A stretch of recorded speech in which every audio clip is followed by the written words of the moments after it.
Abro a porta do banheiro e vejo meu marido no chuveiro com a minha filha, os dois nus, a água caindo sobre eles. Eduardo congela. Isabela solta um grito. Eu não consigo me mexer, não consigo respirar. Minha visão escurece nas bordas. Sinto minhas pernas fraquejarem. Seguro no batente da porta com tanta força que minhas unhas cavam a madeira. Eduardo tenta falar, mas eu levanto a mão.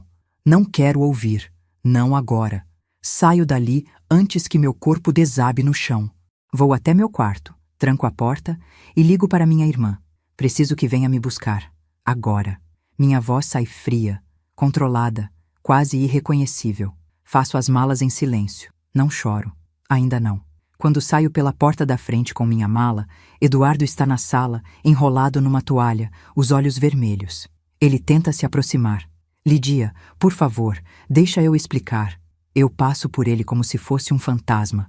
A justiça começa quando você para de pedir explicações e começa a tomar decisões. Mas o que eu ainda não sabia naquele momento era que o que vi não era nem metade da verdade. Antes de continuar, por favor, se inscreva no canal e deixe nos comentários de onde você está nos assistindo.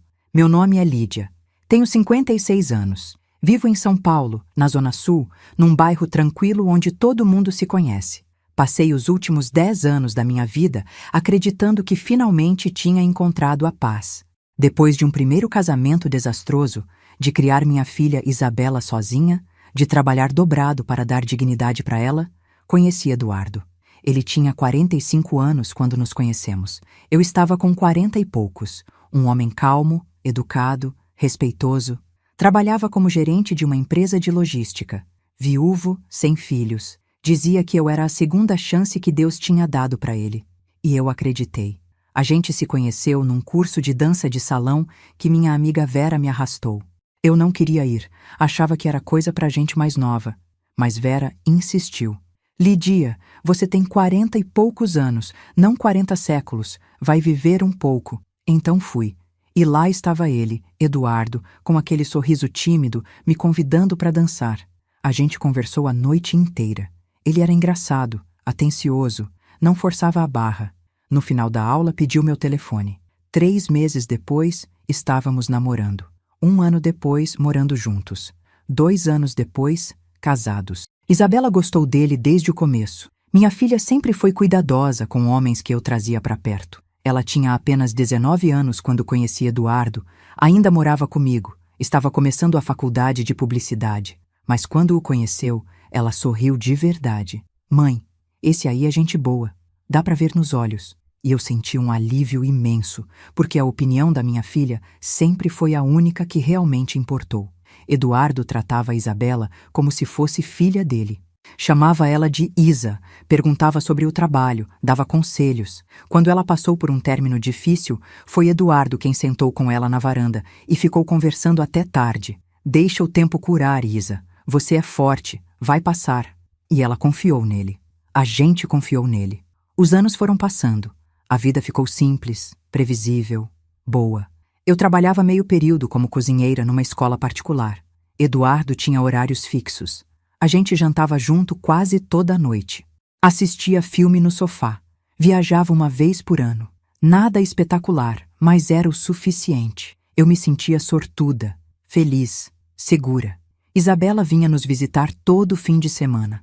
Almoçava com a gente, trazia sobremesa, ficava conversando na cozinha enquanto eu lavava a louça. Ela e Eduardo tinham uma relação leve, natural. Ele brincava com ela. Ela ria. Eu olhava aquilo e pensava, consegui, construí uma família de verdade. Até aquela tarde de sábado, fazia calor. Um daqueles dias de fevereiro em São Paulo, onde o sol queima até a sombra. Isabela tinha vindo almoçar. A gente comeu uma lasanha que eu tinha feito no dia anterior. Conversamos sobre o trabalho dela, sobre um projeto novo que ela estava animada. Eduardo estava quieto, mas eu não estranhei. Ele tinha esses dias, dias em que preferia ouvir. Achei que ele estava cansado. Depois do almoço, Isabela disse que ia tomar um banho antes de ir embora. Tinha marcado com umas amigas mais tarde. Mãe, posso usar seu banheiro? O chuveiro lá de cima tá com problema. Eu disse que sim. Claro, era minha filha. Ela podia usar o que quisesse na minha casa. Fui para a cozinha guardar as sobras da lasanha. Eduardo disse que ia descansar um pouco. Subiu para o quarto. Terminei de organizar a cozinha e lembrei que precisava ir ao mercado. Estava faltando algumas coisas para a semana. Vou ali no mercado rapidinho! Gritei lá de baixo. Ouvi um tá bom abafado vindo de cima. Peguei minha bolsa e saí. O mercado fica a 3 quarteirões de casa. Entrei, peguei um carrinho, fui passando pelos corredores. Café, pão, leite, frutas. Quando cheguei no caixa, abri a bolsa para pegar a carteira. Não estava lá. Merda! Tinha esquecido em cima da mesinha da sala. Pedi desculpas para a moça do caixa, deixei as compras ali e voltei para casa. Abri a porta devagar, sem fazer barulho. Não queria acordar Eduardo se ele estivesse dormindo. Entrei na sala, peguei a carteira. Foi quando ouvi o barulho do chuveiro. O chuveiro do corredor. Mas ouvi também outra coisa. Vozes baixas, risadas abafadas. 2 vozes. Meu coração acelerou. Não sei explicar por quê. Talvez instinto, talvez medo, talvez porque, no fundo, alguma parte de mim já soubesse. Me aproximei devagar do corredor. A porta do banheiro estava encostada, não trancada, apenas encostada. Coloquei a mão na maçaneta, respirei fundo, abri e vi Eduardo, minha filha, nus, debaixo do chuveiro, as mãos dele na cintura dela, o rosto dele encostado no pescoço dela, a água caindo entre os dois juntos, abraçados, íntimos. Eu não gritei, não chorei, não me mexi. Fiquei ali, parada, como se meu corpo tivesse virado pedra. Isabela abriu os olhos e me viu. Soltou um grito. Eduardo virou a cabeça e congelou. A boca dele abriu, mas nenhum som saiu. Eu olhei para ele, depois para ela, depois para ele de novo. E então, saí. Fechei a porta devagar. Subi as escadas, entrei no quarto, tranquei a porta. Peguei meu celular. Liguei para minha irmã, Cida. Cida, preciso que você venha me buscar. O quê? Lidia, tá tudo bem? Não, não tá. Vem me buscar. Agora. Já saio, fica aí. Chego em meia hora. Desliguei. Abri o armário, peguei uma mala, comecei a colocar roupas dentro. Não escolhi. Peguei o que estava mais perto. Calcinha, sutiã, calça, blusa, chinelo. Joguei tudo dentro. Peguei meus documentos, minha carteira, meu carregador de celular. Tudo em silêncio. Tudo com as mãos firmes. Não tremi. Não chorei. Ainda não. Ouvi a porta do banheiro se abrir lá embaixo. Ouvi passos rápidos. Ouvi Isabela chamando. Mãe! Mãe, por favor! Não respondi. Ouvi a porta da frente bater. Ela tinha ido embora. Bom, melhor assim. Não queria vê-la. Não ainda. Não sabia o que ia sentir se visse. Ouvi Eduardo subindo as escadas. Ele bateu na porta do quarto. Lidia! Lidia, abre a porta. Deixa eu explicar, por favor. Sua voz estava trêmula, desesperada. Eu não respondi. Continuei arrumando a mala. Ele bateu de novo. Lídia, eu sei que você tá aí. Por favor, deixa eu falar. Não respondi. Fechei a mala. Sentei na cama, olhei para o relógio. Cida ia demorar mais 15 minutos. Eduardo ficou do lado de fora da porta, implorando. Não é o que você tá pensando. Eu juro, Lídia. Deixa eu explicar. Eu queria gritar. Queria abrir a porta e bater nele até minhas mãos doerem. Mas não fiz nada. Fiquei ali, sentada, esperando. Respirando devagar, contando os minutos. Quando ouvi o carro da Cida buzinando lá fora, levantei. Peguei a mala. Abri a porta. Eduardo estava ali, enrolado numa toalha, os olhos vermelhos, o cabelo molhado grudado na testa. Ele tentou segurar meu braço. Lidia, eu desviei. Passei por ele. Desci as escadas. Ele me seguiu. Lidia, por favor, não faz isso. Não vá embora. A gente precisa conversar. Eu abri a porta da frente. O sol da tarde me cegou por um segundo. Senti o calor bater no meu rosto. Ouvi Cida saindo do carro, vindo na minha direção. Lidia! Eduardo gritou atrás de mim. Eu não olhei para trás. Entrei no carro. Cida pegou minha mala, jogou no banco de trás, entrou e arrancou. Só quando o carro virou a esquina, quando a casa sumiu no retrovisor, eu senti. As lágrimas vieram de uma vez, silenciosas, quentes, pesadas. Cida segurou minha mão. Calma, mana, calma. Tá comigo agora. Eu não conseguia falar. Só chorava e chorava e chorava. Fui para casa da Cida. Ela mora sozinha, num apartamento pequeno no Jabaquara. Me levou direto para o quarto de hóspedes, colocou minha mala no chão, sentou na cama do meu lado. Quer falar sobre o que aconteceu? Eu balancei a cabeça. Não, não agora. Ela entendeu. Tá bom, toma um banho, descansa. Quando você quiser falar, eu tô aqui. Ela saiu e fechou a porta. Fiquei ali, sentada na cama, olhando para a parede. Meu celular tocou. Eduardo. Desliguei. Tocou de novo. Desliguei de novo. Tocou mais 5 vezes. Na sexta, desliguei o celular. Não queria ouvir. Não queria ver. Não queria saber. Tomei banho. A água quente queimou minha pele, mas não me importei. Fiquei ali embaixo do chuveiro até a água esfriar. Depois, vesti uma camisola velha que Cida me emprestou. Me deitei na cama e fechei os olhos. Não dormi. Só fiquei ali, no escuro, tentando entender. Como? Como isso tinha acontecido? Como eu não vi? Como não percebi? Eram 10 anos. 10 anos de casamento, de confiança, de vida compartilhada. E tudo era mentira? Tudo? E Isabela, minha filha, minha menina, como ela pôde? Como pôde fazer isso comigo? Com a própria mãe? Não fazia sentido. Isabela sempre foi uma boa menina. Sempre foi honesta, correta, carinhosa. O que tinha acontecido com ela? O que Eduardo tinha feito com ela? As perguntas giravam na minha cabeça, uma atrás da outra, sem parar.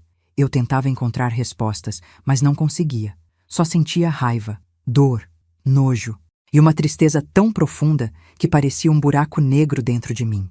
Passei a noite acordada. No dia seguinte, domingo, liguei o celular. 32 chamadas perdidas de Eduardo, 15 mensagens, 3 chamadas de Isabela, 5 mensagens dela também. Abri as mensagens de Eduardo primeiro. Lídia, por favor, atende. Eu preciso explicar. Não é o que você está pensando. Por favor, não faz isso comigo. Eu te amo. Você sabe disso. Volta para casa.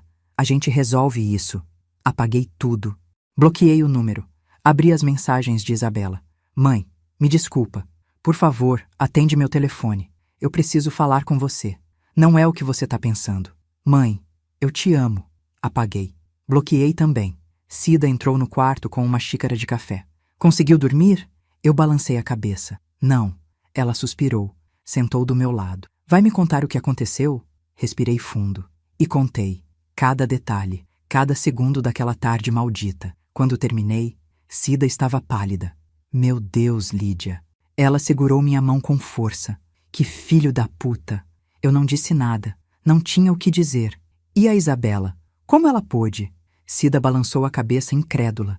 Eu senti as lágrimas voltando. Não sei. Não sei de nada mais.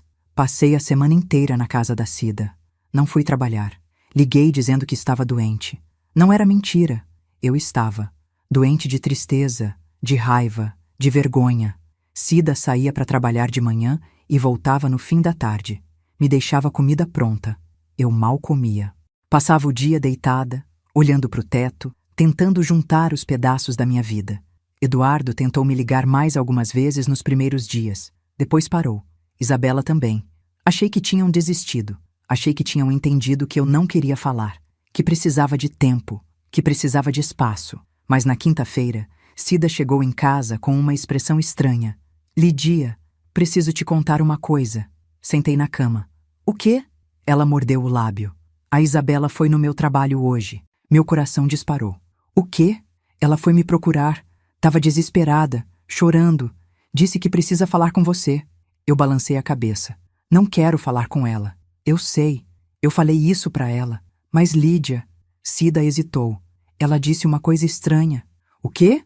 Disse que você precisa saber a verdade. Que ela não pode mais esconder. Que são 4 anos de mentira. 4 anos? O que isso significava? Eu senti o estômago embrulhar. 4 anos do quê? Cida balançou a cabeça. Não sei. Ela não quis me dizer. Disse que só pode contar pra você. Olhei pra minha irmã, sentindo o medo crescer dentro de mim. Cida, do que ela tá falando? Não sei, Lídia, mas acho que tem muito mais coisa nessa história do que a gente imagina. Acho que você precisa ouvir o que ela tem pra dizer. Fiquei em silêncio. Parte de mim queria mandar Isabela pro inferno. Parte de mim nunca mais queria vê-la na vida. Mas outra parte, a parte que ainda era mãe, queria entender, queria saber, queria ouvir. Tá bom, Eu disse finalmente. Fala pra ela vir aqui amanhã. Cida acenou. Vou ligar pra ela. Naquela noite, não consegui dormir de novo. Fiquei pensando no que Isabela ia dizer. O que ela podia dizer que justificasse o que tinha feito. Que explicasse? Nada. Não havia explicação. Não havia justificativa. Mas mesmo assim, eu precisava ouvir. Precisava olhar nos olhos da minha filha e entender como a gente tinha chegado ali. Na sexta-feira de manhã, Cida saiu para o trabalho cedo. Me deixou sozinha. Isabela ia chegar às 10. Eu me arrumei. Tomei banho. Vesti uma calça e uma blusa. Prendi o cabelo. Olhei no espelho. Parecia 10 anos mais velha. Meus olhos estavam fundos, escuros. Meu rosto, pálido. Mas não importava. Eu precisava estar forte. Precisava ouvir sem desmoronar. Às 10 em ponto, a campainha tocou. Respirei fundo. Abri a porta. Isabela estava ali, na frente. Parecia destruída. Olhos inchados, rosto manchado de lágrimas, cabelo bagunçado. Ela olhou para mim e começou a chorar. Mãe! Eu levantei a mão. Entra! Ela entrou. Fechei a porta. Fomos para a sala. Sentamos, uma de frente para outra. Ela tentou falar, mas eu cortei. Antes de você dizer qualquer coisa, eu preciso que você saiba uma coisa. Eu te dei tudo. Tudo, Isabela. Criei você sozinha. Trabalhei feito louca para você ter dignidade, para você estudar, para você ter uma vida boa. E você me paga assim? Me traindo? Com o meu marido? Isabela soluçou. Mãe, eu sei. E eu peço desculpa. Eu peço desculpa por tudo. Desculpa não é suficiente. Eu gritei. Desculpa não apaga o que eu vi. Não apaga a dor que eu sinto. Eu sei. Ela gritou de volta desesperada. Eu sei, mãe, mas você precisa me ouvir. Você precisa saber a verdade. Eu respirei fundo, tentando me controlar.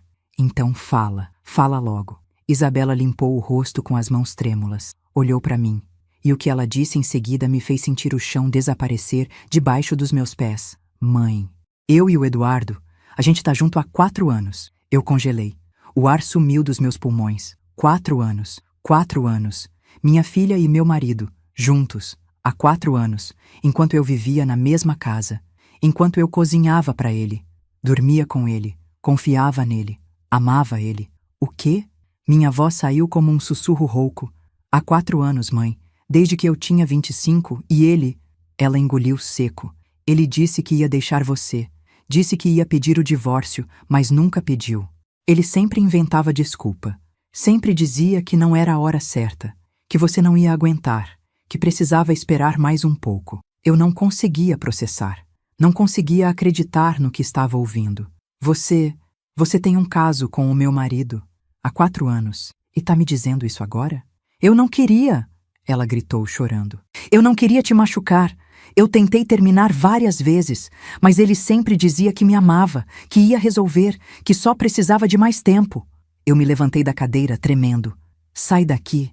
Mãe, sai daqui. Eu gritei com tudo que tinha dentro de mim. Sai da minha frente antes que eu faça algo que vou me arrepender. Isabela levantou, ainda chorando, e correu para a porta. Antes de sair, ela olhou para trás. Mãe, eu sinto muito mesmo. E saiu. Eu desabei no chão. E pela primeira vez desde aquele sábado maldito, eu gritei. Gritei de raiva, de dor, de ódio. Gritei até minha garganta arder, até não ter mais voz. 4 anos. 4 anos da minha vida eram mentira. E eu não tinha visto nada. Absolutamente nada. Cida me encontrou no chão da sala, encolhida, tremendo. Não sei quanto tempo fiquei ali. Podiam ser minutos, podiam ser horas. Ela se ajoelhou do meu lado, me puxou nos braços, me segurou enquanto eu chorava. O que ela disse, Lídia? O que aconteceu? Eu não conseguia falar. As palavras estavam presas na minha garganta, pesadas demais para sair. Cida me ajudou a levantar, me levou para o sofá, sentou do meu lado e esperou. Esperou até eu conseguir respirar de novo, até as lágrimas pararem, até minha voz voltar. Eles estão juntos há 4 anos, eu disse finalmente.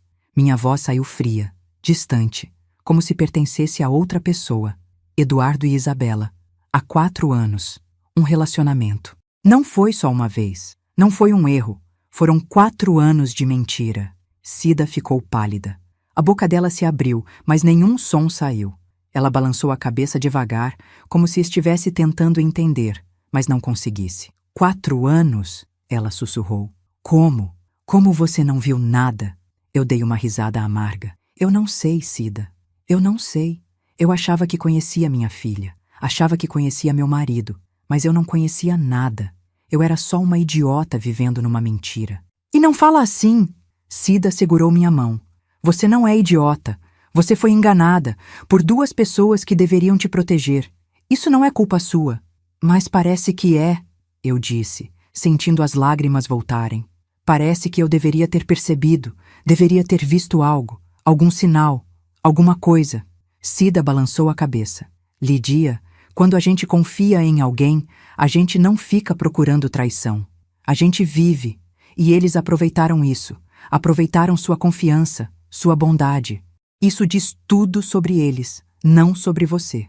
Eu queria acreditar nela. Queria acreditar que não era minha culpa. Mas a dor era tão grande que não deixava espaço para mais nada. Só para raiva. Só para tristeza. Só para vergonha. Passei o fim de semana inteiro trancada no quarto. Cida tentou me fazer comer, mas eu não tinha fome. Tentou me fazer conversar, mas eu não tinha palavras. Eu só queria ficar sozinha. Sozinha com minha dor. Com minha raiva. Com meu ódio.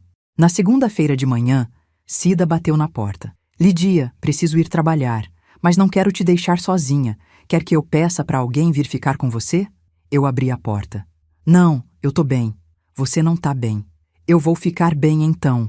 Ela me olhou por um longo momento, preocupada. Promete que não vai fazer besteira? Prometo. Ela não parecia convencida, mas acenou e saiu. Fiquei sozinha no apartamento. O silêncio era sufocante. Sentei no sofá e liguei a TV, mas não prestei atenção no que estava passando. Minha cabeça não parava. Girava, girava, girava. 4 anos. Como tinha começado? Quando? Onde? Como eles conseguiram esconder por tanto tempo? Lembrei da Isabela aos 25 anos. Ela estava começando a carreira. Morava sozinha num apartamento pequeno no Tatuapé. Vinha nos visitar todo fim de semana. Era sempre tão carinhosa comigo, tão atenciosa. Como ela conseguiu me abraçar, me beijar, me chamar de mãe, sabendo que estava com o meu marido? Como conseguiu dormir à noite? E Eduardo, meu Eduardo, ou melhor, o homem que eu achava que era meu. Como ele conseguiu me beijar, me abraçar, dividir a cama comigo, sabendo que tinha outra? E não era qualquer outra. Era minha filha, minha própria filha. Senti a náusea subir. Corri para o banheiro e vomitei. Vomitei até não ter mais nada no estômago, até só sair bile. Me sentei no chão frio do banheiro, encostada na parede, tremendo. Fechei os olhos e respirei fundo. Precisava me controlar.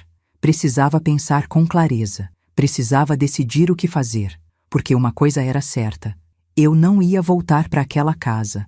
Não ia voltar para aquele casamento. Eduardo tinha me traído da pior forma possível, com a minha própria filha. Por 4 anos. Não havia perdão. Não havia volta. Mas o que fazer com Isabela? Como lidar com ela? Parte de mim nunca mais queria vê-la. Queria apagar ela da minha vida como se nunca tivesse existido. Mas outra parte, a parte que ainda era mãe, sentia uma dor tão profunda que parecia um buraco no peito. Porque eu tinha perdido minha filha. Tinha perdido a menina que criei, que amei, que protegi. E ela tinha me traído da forma mais cruel possível. O telefone tocou. Olhei para a tela. Eduardo. Desliguei. Tocou de novo. Desliguei de novo. Na terceira vez, atendi. O quê? Minha voz saiu cortante, cheia de ódio. Lídia. A voz dele estava trêmula, desesperada. Lidia, por favor, me deixa explicar. Explicar o quê, Eduardo? Que você está comendo a minha filha há 4 anos? Ele ficou em silêncio. É isso mesmo, né?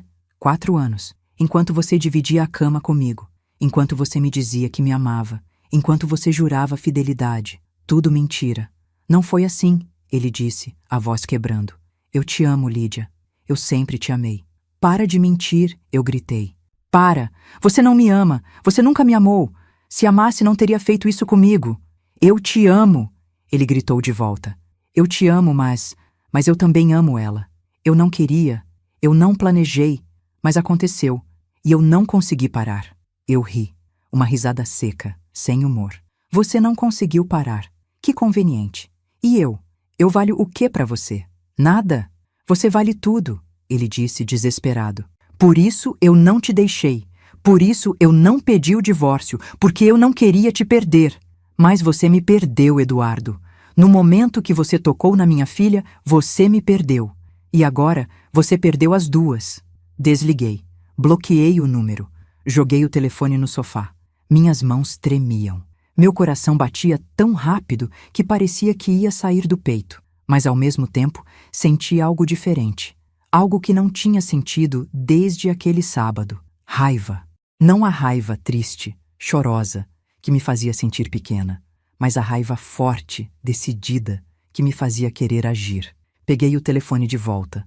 Procurei na internet. Advogado de divórcio São Paulo. Vários nomes apareceram. Escolhi o primeiro. Liguei.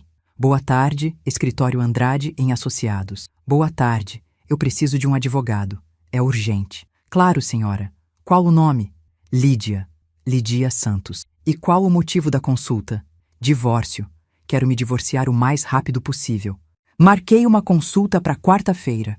2 dias. 2 dias para juntar coragem. 2 dias para juntar forças. 2 dias para decidir como ia destruir o homem que tinha destruído minha vida. Na terça-feira, Isabela ligou. Atendi. Não sei por quê. Talvez porque precisasse ouvir, precisasse entender. Mãe, sua voz estava fraca, cansada. Mãe, eu preciso te contar tudo. Você merece saber a verdade toda. Então fala, eu disse sentando no sofá. Fala logo. Isabela respirou fundo do outro lado da linha. Começou quando eu tinha 25. Eu tinha terminado um relacionamento. Tava triste, sozinha. Fui visitar vocês. Você tinha saído com a Cida para fazer compras. Lembra? Era sábado de manhã. Você disse que ia demorar. Eu lembrei. Tinha sido um dia normal. Nada de especial. Lembro. Eu fiquei conversando com o Eduardo. A gente estava na cozinha. Ele fez café. A gente conversou sobre a vida, sobre meu ex, sobre como eu estava me sentindo. Ele foi tão gentil, mãe, tão atencioso, me fez rir, me fez sentir melhor.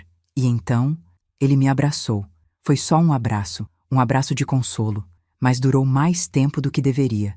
E quando a gente se afastou, ele olhou para mim de um jeito diferente. E eu olhei de volta. E eu não sei explicar o que aconteceu, mas algo mudou naquele momento. Eu fechei os olhos, sentindo a náusea voltar. Continua.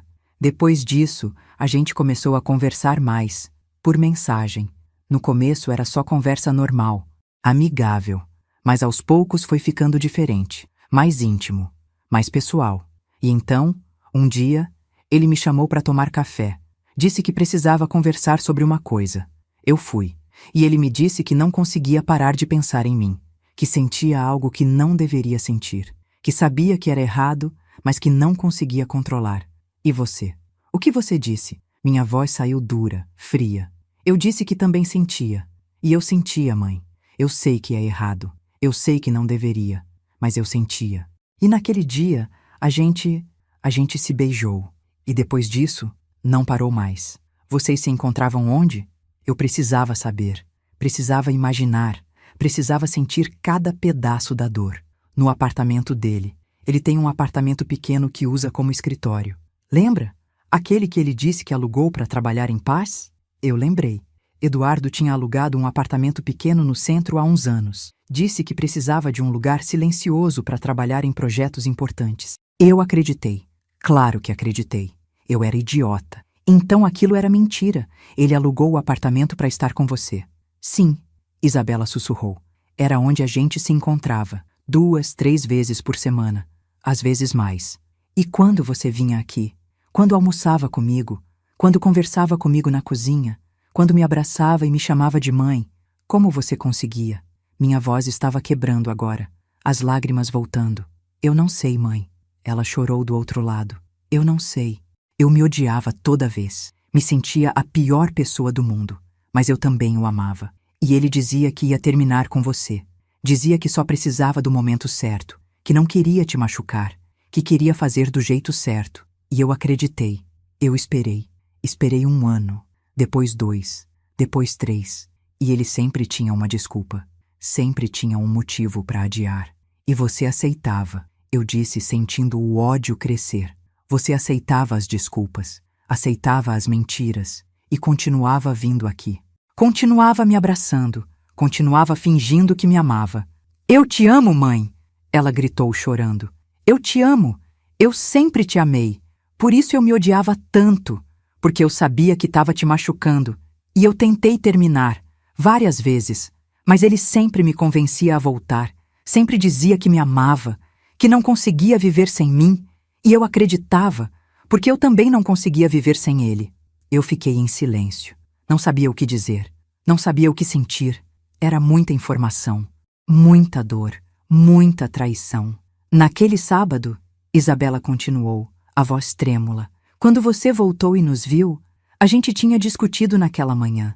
Eu tinha ligado para ele e disse que não aguentava mais, que ia contar tudo para você, que você merecia saber. Ele ficou desesperado. Me pediu para ir até aí. Disse que precisava me ver, que precisava me convencer a não fazer isso. Eu fui. E quando você saiu para o mercado, ele entrou no banheiro comigo. E a gente estava conversando, chorando, discutindo. E então, a gente se abraçou e você abriu a porta. Vocês não estavam só conversando, eu disse, minha voz cheia de amargura.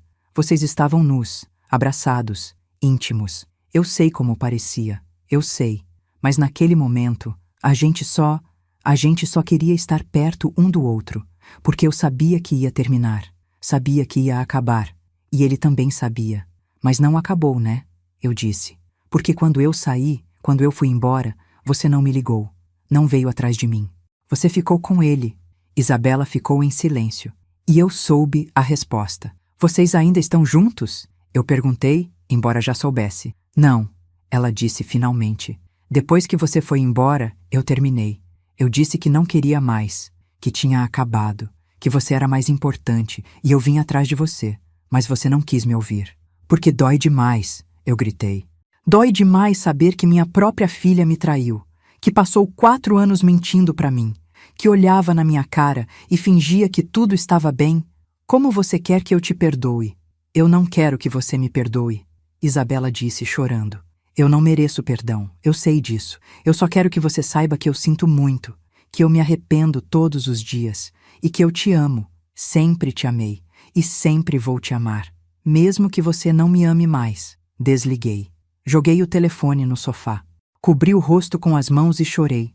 Chorei até não ter mais lágrimas, até meu corpo doer, até minha cabeça latejar.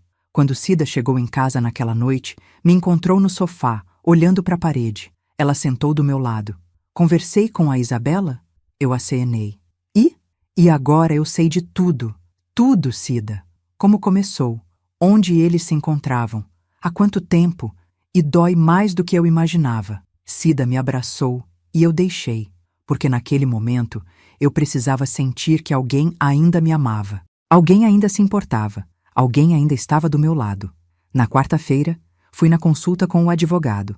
Dr. Andrade era um homem de meia idade, sério, objetivo. Contei tudo para ele. A traição, os 4 anos. Isabela. Ele escutou em silêncio, fazendo anotações. Quando terminei, ele olhou para mim. Senhora Lídia, o que a senhora quer? Divórcio simples ou litigioso? O que é litigioso? É quando a gente pede indenização, divisão de bens de forma mais agressiva, pensão. É quando a gente luta. Olhei para ele. Pensei em Eduardo. Pensei em tudo que ele tinha feito. Pensei em tudo que eu tinha perdido. Eu quero lutar, eu disse firme. Quero que ele pague, por tudo. Dr. Andrade sorriu. Um sorriso pequeno, mas satisfeito. Então vamos fazer isso. Vamos fazer ele pagar. Dr. Andrade não perdeu tempo. Na semana seguinte, Eduardo recebeu a notificação de divórcio. Cida me contou que ele ligou para ela, desesperado, pedindo para falar comigo. Ela disse que eu não queria contato, que tudo seria resolvido pelos advogados. Ele insistiu. Ela desligou na cara dele. Senti um prazer amargo em saber que ele estava sofrendo. Queria que ele sentisse pelo menos 1/10 da dor que eu estava sentindo. O processo de divórcio no Brasil pode ser demorado, mas Dr. Andrade me explicou que a gente podia pedir a separação de corpos imediatamente. Isso significava que, legalmente, a gente já não estava mais juntos, mesmo que o divórcio ainda não tivesse saído. Ele também entrou com pedido de divisão de bens. Nossa casa, o carro, as economias, tudo seria dividido. E como eu tinha provas das conversas de Isabela, das mensagens apagadas que ela tinha guardado, e me mostrou depois, a gente tinha um caso forte. Eduardo vai tentar negociar, Dr. Andrade me disse. Homens como ele sempre tentam. Vão oferecer acordo. Vão tentar te convencer a aceitar menos do que você merece. Não aceite. Você tem direito à metade de tudo. E com as provas que você tem da infidelidade, a gente pode pedir danos morais também. Danos morais. A ideia de processar Eduardo, não só pelo divórcio, mas por ter me causado sofrimento emocional, me deu uma sensação estranha. Era justiça ou vingança? Naquele momento, eu não sabia. E não me importava. Voltei a trabalhar. Precisava. Precisava sair da casa da Cida. Precisava ocupar minha mente. Precisava me sentir útil de novo. Minhas colegas da escola perceberam que algo estava errado. Eu tinha emagrecido. Meu rosto estava cansado. Minhas olheiras profundas. Vera, minha amiga que tinha me apresentado ao curso de dança onde conheci Eduardo, me puxou de lado na hora do intervalo. Lidia, o que está acontecendo? Você não está bem. Respirei fundo. Não queria contar. Não queria que as pessoas soubessem. Mas Vera era minha amiga há anos. Ela merecia saber. Eduardo me traiu. As palavras saíram pesadas, difíceis. Com quem? Ela perguntou, os olhos arregalados. Eu hesitei, mas então pensei, por que proteger eles? Por que esconder a verdade? Com a Isabela, minha filha, há 4 anos. Vera ficou branca. A boca dela abriu, mas nenhum som saiu. Ela me abraçou forte, sem dizer nada. E de alguma forma, aquele abraço disse tudo. Disse que ela estava do meu lado, que ela entendia, que eu não estava sozinha. A notícia se espalhou rapidamente entre as funcionárias da escola. Eu sentia os olhares de pena, ouvia os sussurros, mas ninguém me julgou. Todas elas me apoiaram, me ofereceram ajuda, palavras de conforto, abraços. E pela primeira vez desde aquele sábado maldito, eu me senti menos sozinha. Eduardo tentou me ligar várias vezes nas semanas seguintes, sempre de números diferentes. Bloqueei todos. Ele mandou flores pro meu trabalho, joguei no lixo, mandou cartas. Rasguei sem abrir. Ele não entendia, ou não queria entender. Não havia volta, não havia perdão, não havia mais nós. Isabela parou de tentar contato. Acho que finalmente entendeu que eu precisava de espaço, ou talvez tivesse desistido, não sei. E naquele momento não me importava. A dor de perder minha filha era grande demais, maior do que eu imaginava, porque perder um marido é uma coisa, mas perder uma filha é perder um pedaço de você, um pedaço que você criou, amou, protegeu. E saber que ela me traiu, que me mentiu por 4 anos, que escolheu ele ao invés de mim, doía de uma forma que eu nem sabia que era possível. 1 mês depois da notificação, Dr. Andrade me ligou. Lidia, o advogado do Eduardo entrou em contato. Ele quer fazer um acordo. Que tipo de acordo? Ele está oferecendo 40% dos bens para você, e ele fica com 60%. Diz que como a casa foi comprada com o dinheiro dele antes do casamento, ele tem direito a mais. Senti a raiva subir. A casa foi comprada antes do casamento, mas eu reformei, decorei, cuidei por 10 anos. Eu trabalhei naquela casa, eu vivi naquela casa, e ele quer me dar só 40%? É por isso que eu liguei, para saber o que você quer fazer. Eu quero lutar, quero metade de tudo. Ele não vai me enganar de novo. Dr. Andrade deu uma risada baixa. Gosto de você, Lídia. Vamos fazer isso. Vamos recusar a proposta e pedir audiência. A audiência foi marcada para 2 meses depois. 2 meses que pareceram uma eternidade. Durante esse tempo, eu tentei reconstruir minha vida. Continuei morando com Cida, mas comecei a procurar apartamento para alugar. Algo pequeno, só meu, onde eu pudesse recomeçar. Encontrei um kitnet no Jabaquara, perto da casa da Cida. Era pequeno, mas tinha tudo o que eu precisava. Aluguei. Comprei móveis usados. Aos poucos, fui montando meu novo lar. Vera me convidou para sair algumas vezes. Cinema, jantar, caminhada no parque. Eu aceitava. Precisava sair da minha cabeça. Precisava lembrar que ainda havia vida além da dor. E aos poucos, muito aos poucos, eu comecei a sentir pequenos momentos de paz. Não felicidade, ainda não, mas paz. A sensação de que talvez um dia eu ia ficar bem. 2 semanas antes da audiência, meu telefone tocou. Número desconhecido. Atendi, pensando que fosse do escritório do advogado. Alô? Lidia. Era Isabela. Meu coração disparou. Parte de mim queria desligar. Mas outra parte, a parte que ainda era mãe, não conseguiu. O que você quer, Isabela? Eu sei que você não quer falar comigo. Eu sei. Mas eu preciso te contar uma coisa. Algo que você precisa saber antes da audiência. O quê? Minha voz saiu fria, distante. O Eduardo, ele tá planejando mentir no processo. Ele contratou um advogado caro e eles estão inventando uma história de que você sabia do relacionamento, que você aceitava, que era um acordo entre vocês. Senti o sangue ferver. O quê? Eu ouvi uma conversa dele com o advogado. Ele disse que você não tem como provar que não sabia, que é a palavra dele contra a sua, e que se ele disser que vocês tinham um relacionamento aberto, fica mais difícil de você pedir danos morais. Esse filho da... Respirei fundo, tentando me controlar. E por que você tá me contando isso?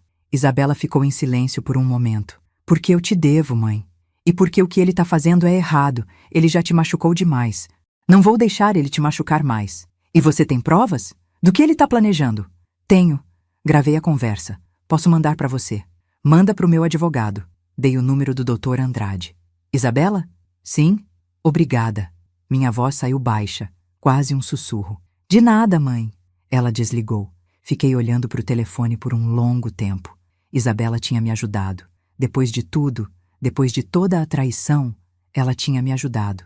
Não sabia o que sentir. Raiva? Gratidão? Confusão? Tudo ao mesmo tempo, talvez. Dr. Andrade me ligou no dia seguinte. Lidia, recebi a gravação. Isso muda tudo. Com essa prova, a gente pode acusar o Eduardo de má-fé. Ele está tentando fraudar o processo. Isso é gravíssimo. O que isso significa? Significa que, além da divisão de bens e danos morais, a gente pode pedir que ele seja penalizado. Multa, custas do processo, tudo. Ele vai sair dessa audiência muito pior do que entrou. Senti uma satisfação profunda. Não era alegria, era justiça. Finalmente, justiça. No dia da audiência, acordei cedo. Vesti meu melhor conjunto, azul marinho, sóbrio, elegante. Prendi o cabelo num coque. Passei maquiagem para disfarçar o cansaço. Olhei no espelho. A mulher que me olhava de volta não era mais aquela que tinha aberto a porta do banheiro 2 meses atrás. Era alguém mais forte, mais firme, mais determinada. Cida me levou até o fórum. Dr. Andrade já estava esperando na entrada. Pronta? Ele perguntou. Eu acenei. Pronta. Entramos na sala de audiência. Eduardo já estava lá, sentado ao lado do advogado dele. Quando me viu, ele se levantou, tentou vir na minha direção. Eu olhei para ele com tanto desprezo que ele parou no meio do caminho. Sentei do outro lado da sala, de costas para ele. Não queria olhar para ele. Não queria ver o rosto do homem que tinha destruído minha vida. O juiz entrou. Todos se levantaram. A audiência começou. O advogado de Eduardo começou a falar primeiro. Ele apresentou a versão deles, que eu sabia do relacionamento, que tinha consentido, que estávamos numa espécie de acordo. Disse que eu estava inventando história para conseguir mais dinheiro no divórcio. Ouvi tudo em silêncio, apertando as mãos com tanta força que minhas unhas cavaram minha pele. Quando ele terminou, Dr. Andrade se levantou. Meritíssimo. A defesa do réu não só é mentirosa, como também fraudulenta. Temos provas de que o Sr. Eduardo planejou essa versão falsa com seu advogado. Gostaria de apresentar uma gravação. A sala ficou em silêncio. Dr. Andrade colocou o áudio para tocar. A voz de Eduardo ecoou pela sala. Ela não tem como provar que não sabia. A gente diz que era um acordo, que ela aceitava. Fica a palavra dela contra a minha. O advogado dele respondeu. É arriscado, mas pode funcionar. Sem provas concretas, o juiz vai ter que considerar as 2 versões. Quando o áudio terminou, o silêncio era ensurdecedor. Eduardo estava pálido. O advogado dele parecia querer desaparecer. O juiz olhou para Eduardo com uma expressão de profundo desgosto. Senhor Eduardo, o senhor tem algo a dizer?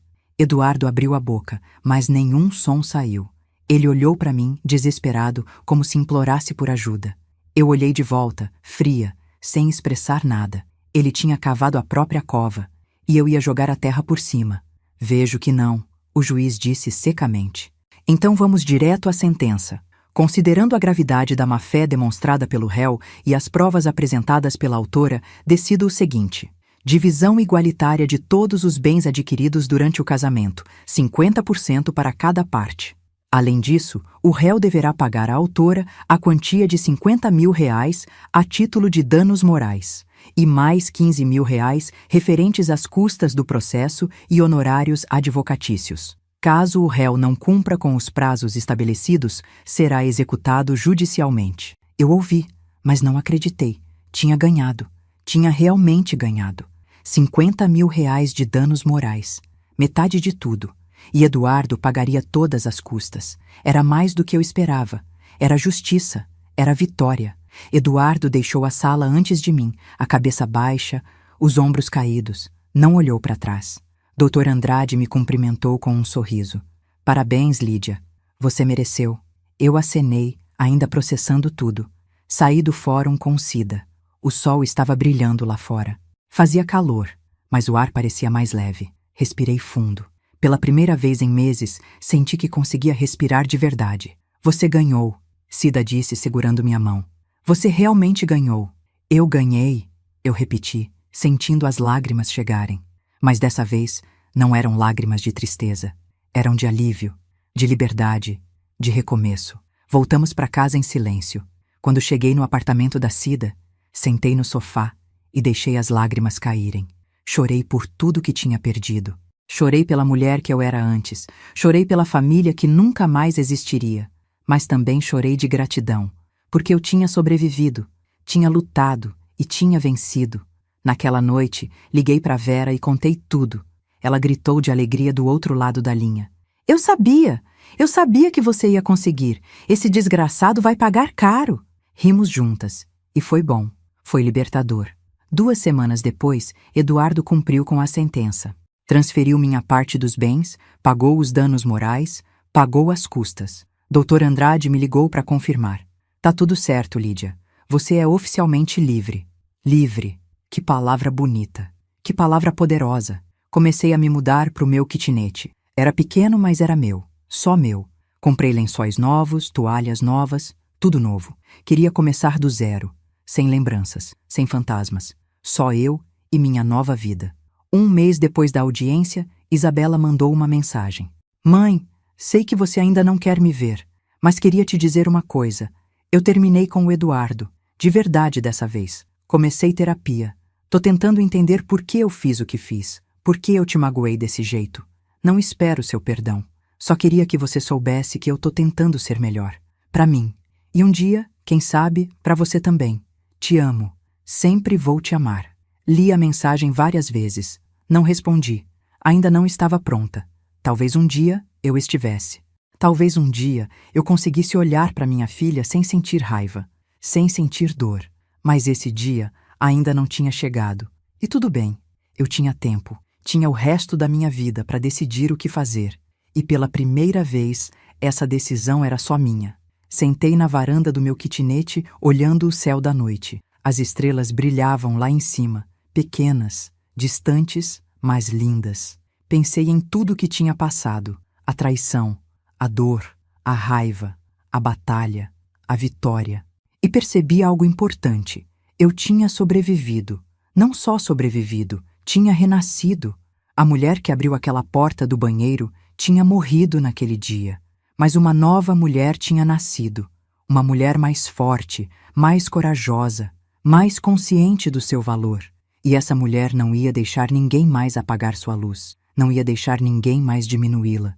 Não ia deixar ninguém mais roubar sua paz. Porque eu tinha aprendido a lição mais importante da minha vida. Você não pode controlar o que os outros fazem. Não pode controlar a traição. Não pode controlar a dor. Mas pode controlar como reage. Pode escolher lutar. Pode escolher se levantar. Pode escolher recomeçar. E eu tinha escolhido tudo isso. Tinha escolhido viver. E ia continuar escolhendo, todos os dias, pelo resto da minha vida.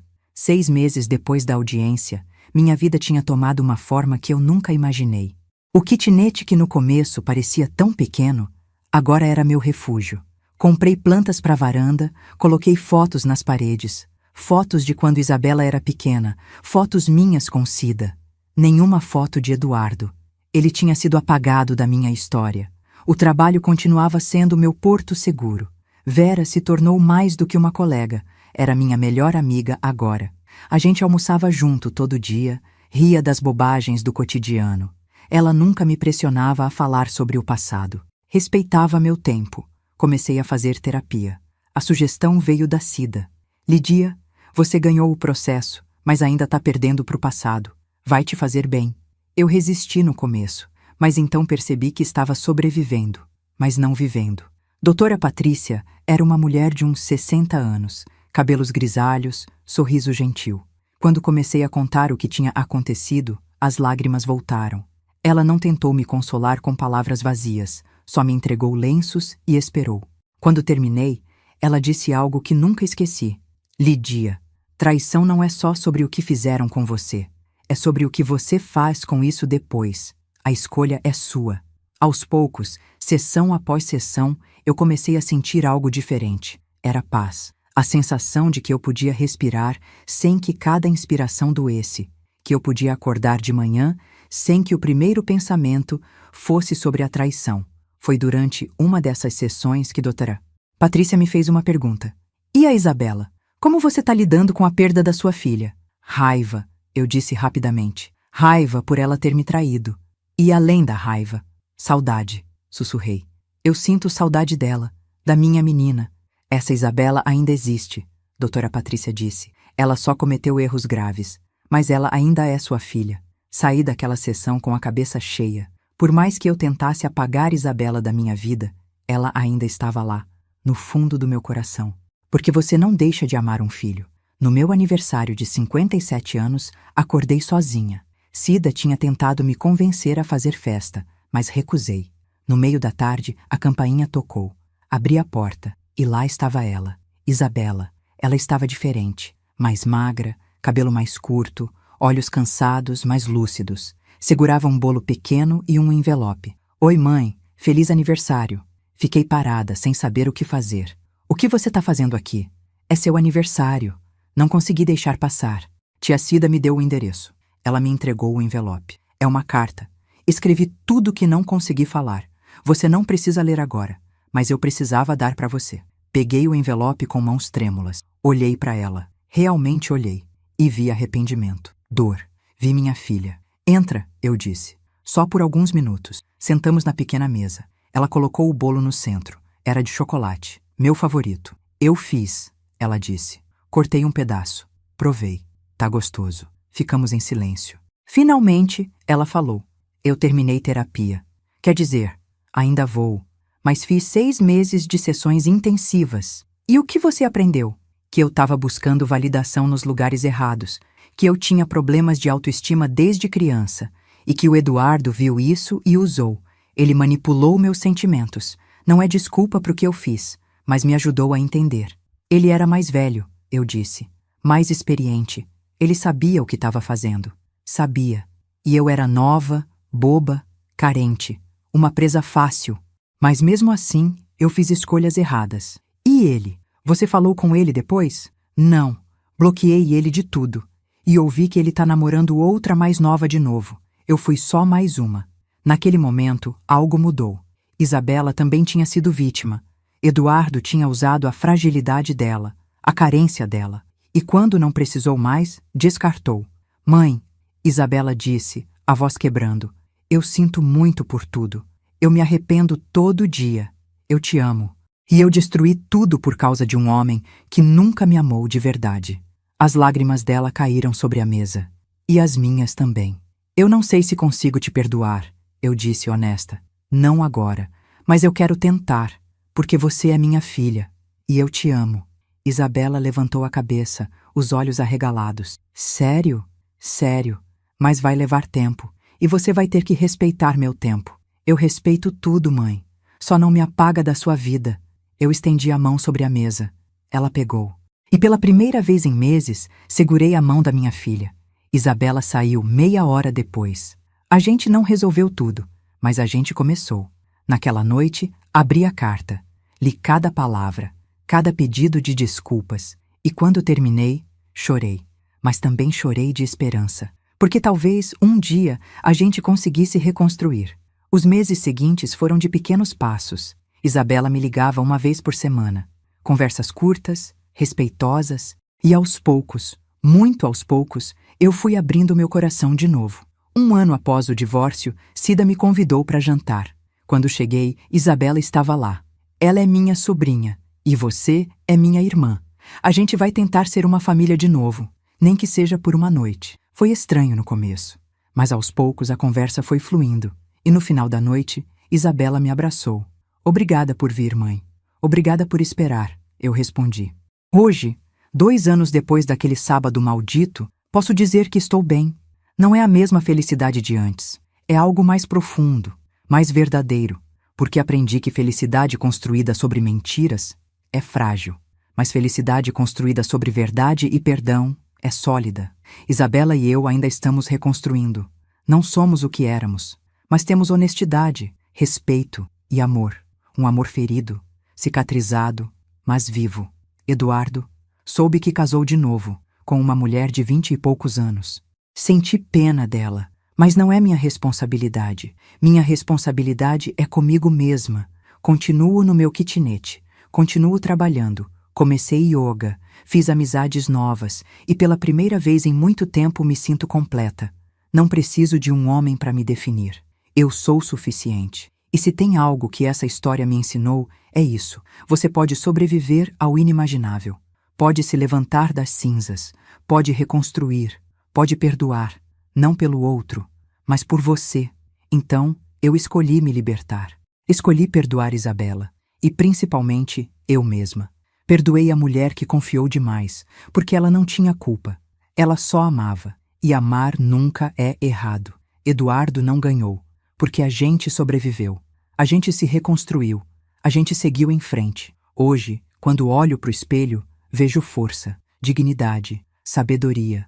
Vejo cicatrizes, sim, mas cicatrizes são provas de batalhas vencidas. E eu venci minha guerra. Então, se você está passando por algo parecido, se descobriu uma traição, se seu mundo desmoronou, eu quero te dizer, você vai sobreviver. Não parece agora, mas vai. Um dia de cada vez. E quando chegar do outro lado, você vai perceber. Você é mais forte do que imaginava, mais corajosa. E ninguém pode tirar isso de você, porque no final, a maior vitória não é sobre quem te traiu. É sobre você mesma. É escolher se levantar. É escolher recomeçar, é escolher viver. E eu escolhi. Todos os dias eu